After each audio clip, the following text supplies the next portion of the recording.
आज का टॉपिक है डीजेनरेसी, अपभ्रष्टता। हमने तरंग फलन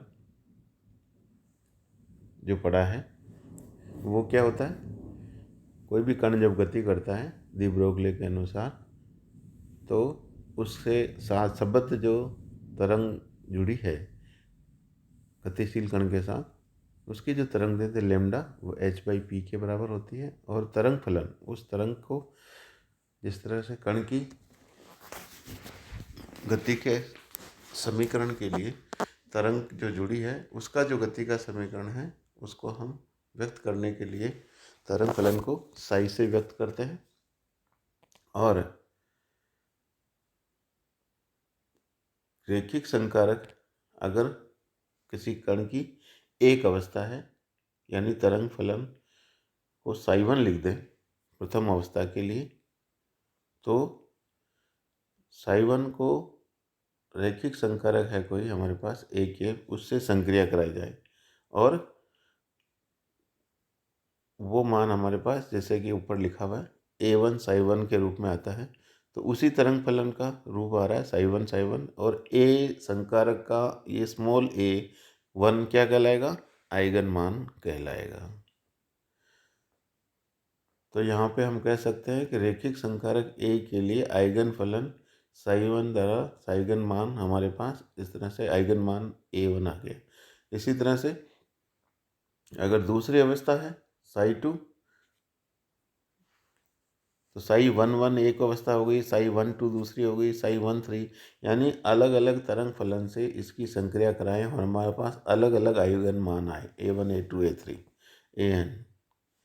क्या आ गए, संकारक एक ही है लेकिन अलग अलग कण की जो अलग अलग अवस्थाएं हैं साई1 साई1 साई1, इन सब से संक्रिया कराएं तो आइगन मान भी क्या होते हैं, अलग अलग प्राप्त होते हैं। तो हम कह सकते हैं कि ये जो तरंग की अवस्था है, इस अवस्था में जब एक आइगन मान के संगत एक से अधिक स्वतंत्र आइगन फलन अस्तित्व में होते हैं तब आइगन मान अपभ्रष्ट कहलाता है। क्या कहलाता है, अपभ्रष्ट, यानी एक से अधिक तरंग फलन है से वो संबद्ध हो गया वो अवस्था, और इस गुण को हम अपभ्रष्टता कहते हैं, डीजेनरेसी कहते हैं। एक आइगन मान के संगत जितने स्वतंत्र आइगन फलन अस्तित्व में होते हैं वह संख्या आइगन मान अपभ्रष्ट अंश डिग्री ऑफ डीजेनरेसी कहलाती है। यदि किसी एक आइगन मान ऊर्जा स्तर के संगत n स्वतंत्र आइगन फलन है तो ऊर्जा स्तर n गुना अपभ्रष्ट होता है। वर्णक्रमीय रेखाओं की सूक्ष्म तथा अति सूक्ष्म वर्णक्रम संरचना अपभ्रष्ट ऊर्जा स्तरों के कारण होती है। और यहाँ यह ध्यान देने योग्य बात है कि केवल स्वतंत्र आइगन फलनों की संख्या ही अपभ्रष्टता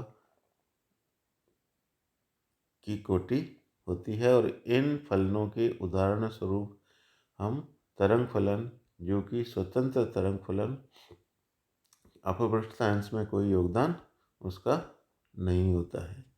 उदाहरण के तौर पर माना एक ऊर्जा स्तर E के 3 स्वतंत्र फलन हो गए साई1 साई2 साई3, ठीक है।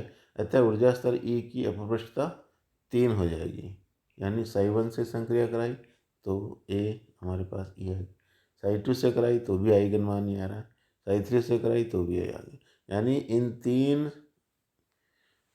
तरंग फलनों से संक्रिया करने के बाद ये संकारक सेम आइगन मान दे रहा है, तो इसकी अपभ्रष्टता की कोटि कितनी हो जाएगी, 3 आ जाएगी। यानी ये 3 से संबंध रखता है साई1 साई2 साई3 से। और यदि संकारक इस तरह से C1 साई1 plus C2 साई2 plus C3 साई3, ये भी एक अलग अवस्था होगी तरंग फलन, तब उसको इससे व्यक्त किया जाएगा।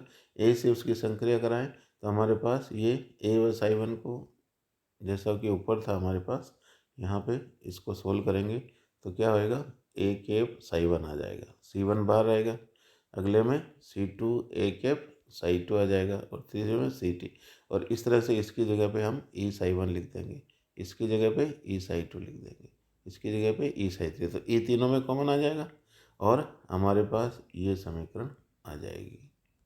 ठीक है ना, ये तीनों में कॉमन आ गया। और साई 1 साई 2 साई 3 को रैखिक संयोजन से हम एक नया तरंग फलन साई लिख सकते हैं। तो हम कह सकते हैं कि इनका जो रैखिक संयोग से जो नया तरंग फलन बन रहा साई के संगत आइगन मान ई का संभावित मान तरंग फलन है, परंतु यह तरंग फलन स्वतंत्र नहीं होने के कारण अपभ्रष्टता अंश में कोई योगदान नहीं देता है, अर्थात ऊर्जा स्तर ई की अपभ्रष्टता 3 ही रहेगी। ऐसा नहीं कि ये और नया आ गया तो इसकी अपभ्रष्टता की कोटि 4 हो गई। ठीक है, तो स्वतंत्र ही होना चाहिए, या तो साई 1 के साथ साई 2 के साथ जो मिश्र बनाकर हम वो काउंट नहीं होगा। इस तरह से अपभ्रष्टता की परिभाषा आपने देखी और अपभ्रष्टता की कोटि कैसे निकालते हैं वो भी आपने देख लिया। धन्यवाद।